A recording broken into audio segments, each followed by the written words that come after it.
Hey guys, welcome to this week's blog. We're in August and we're doing the second week of the Golden Nugget series. So you guys know I'm a huge fan of our beliefs, and I really believe that what we believe is what matters. Our beliefs are not only connected to the health of our bodies and what biochemistry we fire, but I truly believe that there are hidden golden nuggets and gifts behind our reactions. And our reactions show us what we're believing.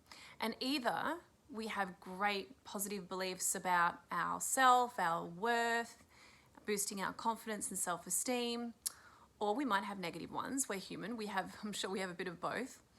And also what we believe can be possible is in this category as well. How you can visualize your future, whether you think, yep, I can see myself doing that. I can step into that new version of myself. I can create more love or abundance or wealth or success, whatever it is that you're dreaming to become. And so I found out that I'm not the only one that truly believes this as well. So David Hawkins is a renowned psychiatrist and physician and researcher and spiritual teacher and lecturer. He's got loads of books. This one I've just finished recently called Letting Go. I highly recommend it if you're trying to let go of something in your life right now, trying to move forward. This book will tell you how. It's basically a masterpiece on the art of letting go. But David Hawkins's work is in this book. You'll see he's got a chart of consciousness, and his work is all about charting the different levels of consciousness and our reactions align to our mindset and where we're at in our consciousness. So I want to run through that with you guys today to show you that, we create stressful reactions as a consequence of what is holding us back. So our reactions will show us and shed light to what is holding you back from moving forward or stepping into wellness or bringing in more love or more financial abundance into your life. How you react will really show you what needs transforming. And I wanted to run through some of the different reactions and how we can respond according to different mindsets in the blog today. But we do have the power to choose our reactions. They are in fact malleable, hence the pineapple effect, which I wrote a blog about a little while ago, that we should catch ourselves in our reactions so we can choose how we want to respond. And that's always a choice. It's very malleable. But they really are a mirror image of what we are believing about ourselves, and we can change our mind about it, which is what Bending Like Bamboo is all about. So let's dive into some examples. So let's pretend you're in this scenario that we had a parked car, and you get out of the parked car and the car parked in front of you reverses back with a thud, and the bumper of your front and the front section of your car, it's all dented. So here is a difference, and David Hawkins runs through this. It's so clever. I'm just reading a bit of his work here. He runs through the different levels of consciousness and how we might respond, and you might relate to how you respond to things that go right or that go wrong in your life, and how that's really a mirror image of where you're at in your mindset and what you're believing. So if you're in a lower state of consciousness, lower vibration, you're experiencing a bit of shame. So you've come from a shame lens. Imagine you've got shame lenses on, and this is how you see the world. You might respond like this: oh, how embarrassing. I'm such a lousy driver. I can't even park a car. I'll never amount to anything. So that's a shame example. If you're feeling more guilt and you're going through guilt in your life, and that's how you're seeing the world and how you're truly feeling and what you're believing, this is how you might respond. I had it coming. How stupid am I? I should have done a better job of parking. So you're blaming yourself. And that sends a signal to your body about how stressed you are and whether you need to be in fight or flight or not. And when you can let go of that, your body will choose growth and repair instead. So here's an apathy example. What's the use?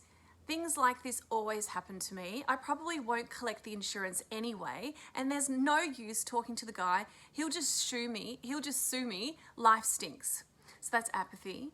If you're going through grief, you might respond like this: now the car is ruined. It will never be the same. Life is grim. I probably will lose a bundle on this one. So very sad reaction. Here's a fear one. This guy is probably furious. I'm afraid he'll hit me. I'm afraid to talk back to him. He'll probably sue me. I'll probably never get the car fixed again. Car repair people will probably rip me off. The insurance company will probably get out of this one, and I'll be holding the bag. That's a fear one. So this is desire. I feel like I'm getting my acting skills on. This is if you're going through desire, you're really craving in your life and you're lots of desire in an imbalanced way, right? I can make a bundle on this one. I think I will hold my neck and fake a fake whiplash. My brother-in-law is a lawyer. We will sue the pants off this idiot. I'll get a settlement on the highest estimate and get fixed at a cheaper price. So all this person is seeing is an opportunity to gain financially from this accident. If you're going through anger, oh, the damned idiot. I'll teach this guy a lesson. He deserves a good punch in the nose. I'll sue his pants off and make him suffer. My blood is boiling. I feel shaky with rage. I could kill the bastard. So that was anger. Here's a pride one. Look where you're going, fool. Oh God, the world is full of bumbling idiots. How dare he damage my new car? Who the hell does he think he is? He's probably got cheap insurance. Thank God mine's the best. That's pride. So if you had a bit more courage, so courage is where you reach the chart. I'll show you. So there's a chart of consciousness. And when you reach courage, you come into this higher vibration. This is the chart. And you'll see courage is actually right there in the middle where you start to elevate. And so with courage, oh, well, we've both got insurance. I'll take down the data and handle it okay. A nuisance, but I can handle it. I'll talk to the driver and get it settled out of court.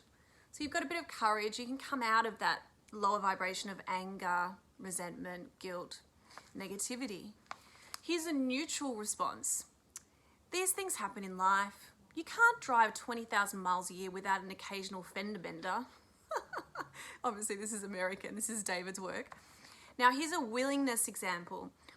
How can I get the guy to calm down? He doesn't need to feel upset about it. We'll just exchange the necessary information and we'll be okay with each other. So that's a willingness example, a reaction. Here's an acceptance reaction. It could have been worse. At least nobody's hurt. It's only money anyway, and the insurance company will take care of it. I suppose the guy's upset. It's only natural.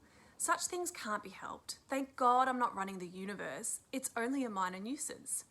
Now here's a reason response, someone who's quite just reasonable and frank. Let's be practical here. I'd like to take care of it as quickly as possible so I can just get on with the day's activities. What's the most efficient way to resolve the problem? And here's a love response, higher vibration. Oh, I hope this guy isn't upset. I'll calm him down.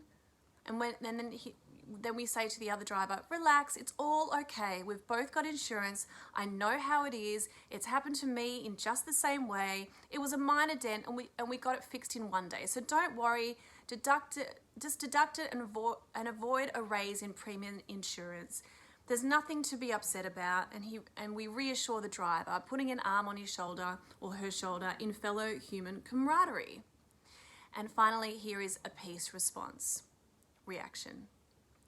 Well, wasn't that fortuitous? I'm going to have the rattle in the bumper. I was going to get the rattle in the bumper fixed anyway, and the fender already had a little dent. So now I will get it fixed for nothing. Say, aren't you George's brother-in-law? You're just the guy I wanted to see. I've got some great business that I think you can handle for me. We'll both benefit. You look like the right person to research it for us. How about a cup of coffee and we can talk it over? By the way, here's my insurance card. Say, oh, it's the same company as yours. What a coincidence. Everything works out for the best. No problem. And we walk off with a new friend and the incident is forgotten already. So there you go. There are different reactions, and I wanted to share that in today's blog because I think it's super useful to let that reflect on how you might respond. And we all respond differently according to where we're at in our mindset and in our energy. And we're either responding from that lower vibration, which, you know, those negative emotions really bring you down and anchor you into the monkey mind and into irrelevant dialogue, and that changes how you talk to yourself and that changes the biochemistry you fire. But if we can elevate and push ourselves, propel ourselves forward into courage and those more elevated mindsets of acceptance and love and peace, what a beautiful world we would live in.